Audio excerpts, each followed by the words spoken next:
Get by Larry. Get by Tony. Get by Tony. Unanimous decision by surprisingly large scoring margins for Pernell Whitaker. Did I hear a 118-107 in there, Gil? I heard that. I can't believe it.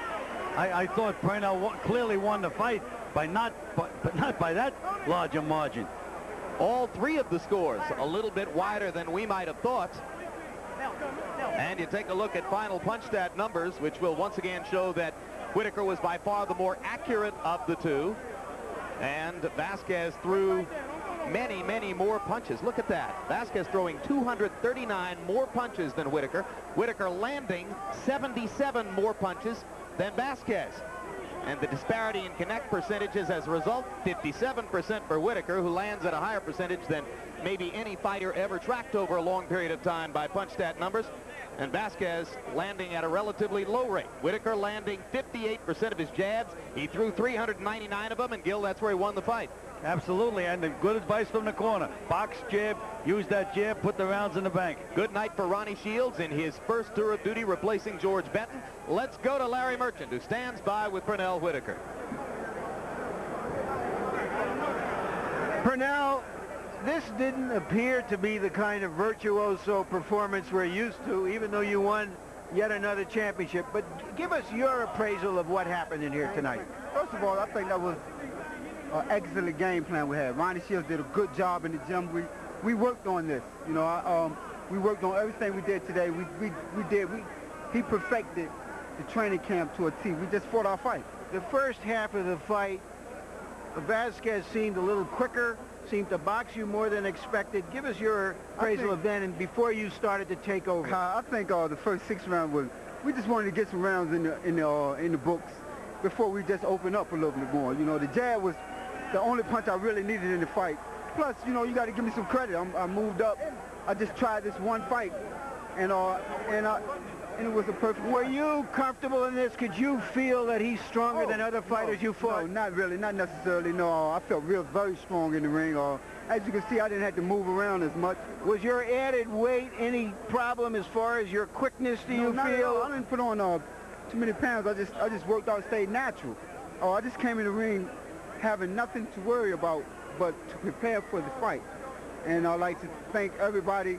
When I started, everyone in Houston, Texas that helped me through this camp. I want to thank everybody back in Virginia, as well as my 3 boys. I want to thank them. What happened on the knockdown? What knockdown? Obviously, I was.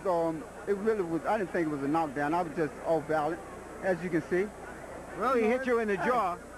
But that's okay. But I had to get up. I got up, and it really wasn't a full-fledged knockdown. It was really nothing. All right. What are your future plans now? I know you've talked about Roy Jones. Do you really want to go back to the welterweight division where there are some good young fighters, or are you willing, under the right conditions, to challenge a Roy Jones? Oh, come on now. That's preposterous. I'm not. Roy Jones is a 168-pounder. I'm gonna go back down and defend my fight, the mandatory fight, at the 147-pound weight class. And I want everybody from Virginia to know that if I do decide to come back home, I want this to be back home at Harbor Park, fellas.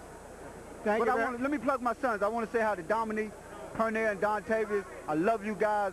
Lil Honor and Jim, and you, mother-in-law. Thanks very much. And thank HBO. Thank you, Pernell. Jim?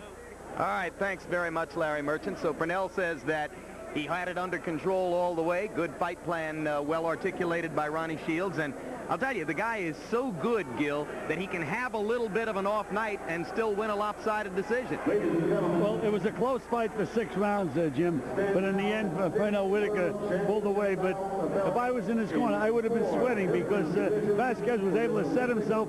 Even though he didn't land those punches, he was able to get rid of them. Pernell talks about going back down to 147 pounds to welterweight to fight a mandatory. That would be against a slick English southpaw named Gary Jacobs. We saw him on the undercard tonight. Did you see anything to indicate that Gary Jacobs could give Pernell Whitaker trouble? Well, he may be slick after he puts the Vaseline on him before the fight, but he's just a rough, tough kid, Jacobs, and I just think that Pernell will be able to outbox him, and easily. And it's unfortunate that potential opponents for Whitaker like Julio Cesar Chavez, Frankie Randall, Felix Trinidad, Terry Norris, Vincent Petway, 3 of them at 147, 3 of them at 154, all of them promoted by Don King, and business circumstances being what they are in the sport, it's unlikely, unfortunately, that Pernell Whitaker, promoted by the Duvas, would find a way into the ring with any of those guys promoted by King. We wish that weren't the case, but it seems to be. Well, let me play matchmaker for a minute. What about Ike Quartet and Pernell Whitaker? That's a fight that I'd pay to see. Ike Quartet, the former Soviet amateur star Konstantin Sue. Well, he's a 140-pounder right now. He's going to come up to 147. That would be a case where he'd be the lighter guy. I'd like to see Quartet. He was very efficient tonight. I thought he showed me a lot of ability. You were efficient and showed a lot of ability, too. I think you got a future doing this, Gil. Well, keep trying. That's all we can do. Thanks a lot. Larry Merchant, your final thoughts on yet another victory for Pernell Whitaker, who calls himself, and is called by many, the best pound-for-pound fighter in the sport. But I want to go back to the metaphor I used at the opening of the show, a child who Jones. More money than he can make for fighting anybody else. And this is a professional sport where the idea is to make money, that perhaps he could be talked into such a fight under the right conditions. But tonight, even though he didn't give us what we've come to expect as a virtuoso performance, give the other guy credit. He was strong, he was willing, he was a scrambling, brawling type fighter. And it's not always easy looking perfect against those kinds of fighter, particularly when they're so much bigger and stronger.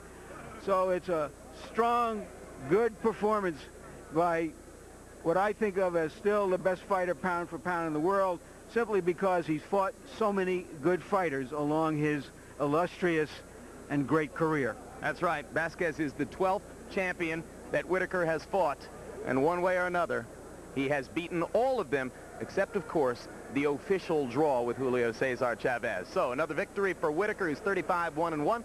We'll be back to recap that one more time in just a moment. First,